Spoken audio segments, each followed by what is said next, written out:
Sir, आपका हमारे channel निजा इसेबला में स्वागत है। और इस समय जैसा कि 2022 विधानसभा चुनाव चल रहे हैं और हम लोग आंवला में बैठे हैं, जहां पर आज हम आपसे बात करेंगे आगामी राजनीति को लेकर। सर, जैसा कि इस समय जो सपा का एक कह सकते हैं कि जो सपा में काफी सारे नेता नए जुड़े हुए हैं, जो कि कई सारी पार्टियों को छोड़कर भी आए हुए हैं, तो सर आप सपा के रुख के बारे में क्या कहना चाहेंगे? सपा का कैसा एक जो है रुझान है यूपी के अंदर, कैसा क्या?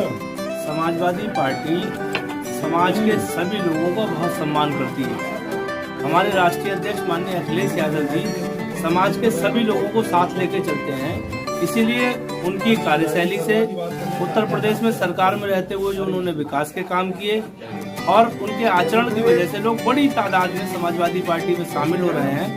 10 मार्च को जब उत्तर प्रदेश के चुनाव के नतीजे आएंगे, तब आप लोग देखेंगे कि उत्तर प्रदेश में माननीय अखिलेश यादव जी के नेतृत्व में समाजवादियों की सरकार बनेगी और भारतीय जनता पार्टी का उत्तर प्रदेश से सफाया। देखिए सर, जैसा कि अभी आपने कहा था कि हम लोग 2022 में सरकार बनाने जा रहे हैं सर, तो जैसा कि हम लोग का एक बेस होता है, बेस मतलब जो हम लोग का एजेंडा होता है सर, तो हम लोग किस चीज पे मतलब चुनाव आप लड़ रहे हैं? समाजवादियों का ये इतिहास रहा है कि उन्होंने चुनाव से पहले जब भी सरकार में आए, जो वायदे किए, सरकार में आने के बाद वो सारे के सारे वायदे पूरे किए। माननीय अखिलेश यादव जी की जब 2012 में सरकार बनी, उससे पहले जब चुनाव हो रहा था, तो उन्होंने जो अपने घोषणा पत्र में शामिल किए थे सारी चीजें, उससे बढ़ के उत्तर प्रदेश के अंदर काम किया। इसलिए लोगों का भरोसा माननीय अखिलेश यादव जी ने बढ़ा है। अब भी आपने देखा होगा कि हमारा जो घोषणा पत्र आने जा रहा है, घोषणा पत्र आने से पहले माननीय राष्ट्रीय अध्यक्ष जी ने ऐलान कर दिया है कि अगर उत्तर प्रदेश में समाजवादी पार्टी की सरकार बनी तो हर गरीब को हम 300 यूनिट बिजली फ्री देंगे, किसानों के लिए सिंचाई मुफ्त करेंगे, 22 लाख IT सेक्टर में नौजवानों को रोजगार देंगे। इसके अलावा किसानों के लिए ब्याज मुक्त ऋण देंगे। किसानों के लिए जो गन्ना के किसान हैं, वो अपनी चीनी मिल में जाकर गन्ना डालेगा और 15 दिन के अंदर उसका भुगतान उसके खाते में पहुंचाना सुनिश्चित करेंगे। इसके साथ साथ चाहे किसान सम्मान निधि के रूप में किसान दुर्घटना बीमा योजना हो, इसके अलावा समाजवादी पेंशन योजना हो, जो पिछली सरकार में हमने 55 लाख महिलाओं को रोजगार दिया हो, पेंशन दी थी।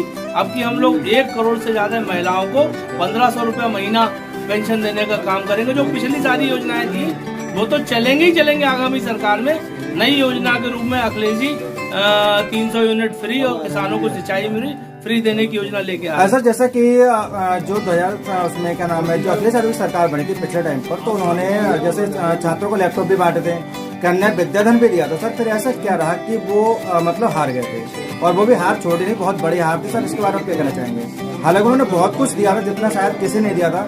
सबसे पहली चीज है, मुलायम सिंह यादव जी ने सवर्ण जो जनरल कास्ट के लोग उनको स्कॉलरशिप भी शुरू किए थे, किसी ने नहीं दी थी लेकिन उन्होंने शुरू किए थे। फिर ये आखिर ऐसा क्या पार्टी का वो रहा जो वो पिछली बार हार गए थे बुरे तरीके से? देखिए, 2014 से भारतीय जनता पार्टी ने देश और प्रदेश की जनता को गुमराह करने का और बरगलाने का काम किया। तमाम झूठे सपने हिंदुस्तान के लोगों के दिलों में जगाए और उन्हें ये भरोसा दिलाया कि हमारी सरकार बन गई तो हम उत्तर प्रदेश ही नहीं, पूरे हिंदुस्तान की पूरी तस्वीर बदल के रख देंगे। उस झूठे प्रलोभन में जनता आ गई और माननीय अखिलेश यादव जी का विकास भूल के लोग भारतीय जनता पार्टी के बहकावे में आके उन्हें वोट दे गए और उनकी सरकार बन गई। मगर अब लोगों को समझ में आ गया है कि भारतीय जनता पार्टी के लोग सिवाय झूठ बोलने के और कोई दूसरा काम नहीं करते हैं। जनता की आंखें खुल चुकी हैं। जब 10 मार्च को परिणाम आए, तब आप लोग देखेंगे कि जिस भारतीय जनता पार्टी को 2017 में लोगों ने सिर माथे बैठाया था, उसी भारतीय जनता पार्टी को उत्तर प्रदेश से खदेड़ने का काम। सर, एक सवाल और, जैसा कि आपने कहा था 300 यूनिट बिजली फ्री देंगे सर, इससे पहले ये बात तो अरविंद केजरीवाल जी भी कह चुके हैं हम 300 यूनिट बिजली फ्री देंगे। सर, क्या आपने उनको कॉपी किया है? देखिए, कहीं की अगर कोई अच्छी योजना है और उससे जनता को लाभ हो रहा है तो उसे कॉपी करना नहीं कहते हैं। उस योजना का लाभ हमारे प्रदेश के लोग भी उठाएं तो उसमें क्या बुराई है? नहीं सर, लेकिन जैसे सपा सरकार उस टाइम पे बिजली तो आती नहीं थी, तो 300 यूनिट बिजली आप फ्री कैसे दे सकते हैं? आपकी जानकारी में शायद नहीं है, आज जो उत्तर प्रदेश में बिजली दिखाई दे रही है, ये सारा का सारा माननीय अखिलेश यादव जी की मेहनत का परिणाम है। जब समाजवादी पार्टी की सरकार थी, पूरे उत्तर प्रदेश के अंदर तमाम बिजली के कारखाने लगाए गए, उसका परिणाम आज उत्तर प्रदेश में बिजली देखने को मिल रही है। भारतीय जनता पार्टी के लोग एक कारखाना बता दें कि बिजली को सुचारू करने के लिए या पूरी तरह से बिजली उपलब्ध कराने के लिए उन्होंने एक कारखाना पूरे उत्तर प्रदेश के अंदर नहीं लगाया हो।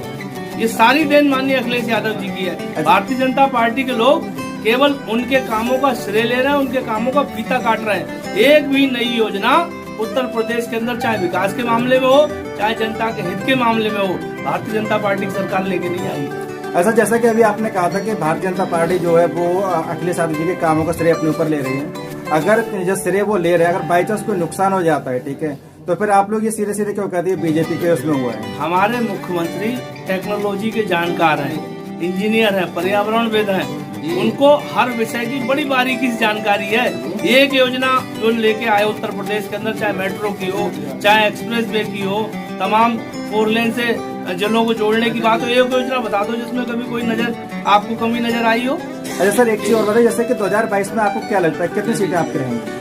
हमारे नेता माननीय राष्ट्रीय अध्यक्ष अखिलेश यादव जी ने कहा है कि इस बार समाजवादी पार्टी और उसका गठबंधन 400 सीटें जीत के उत्तर प्रदेश में सरकार बनाएगा, तो हम 400 सीटें उत्तर प्रदेश में देंगे।